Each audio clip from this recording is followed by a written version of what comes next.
Today we are coating the flat roof with a product called Eterna Coat, and it's a 100% silicone roof covering, and it's very expensive. Comes out to about $1 per square foot, and we are covering an area of approximately 900 square feet.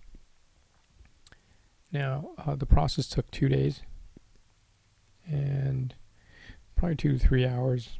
We weren't really keeping track of the time, and majority of the time was spent preparing the surface, cleaning it up, scrubbing the surface, and blowing it off with a leaf blower. Anyway, this is a very worthwhile investment, and I highly recommend you embark on this project if the need arises. So good luck. Hope this helps you.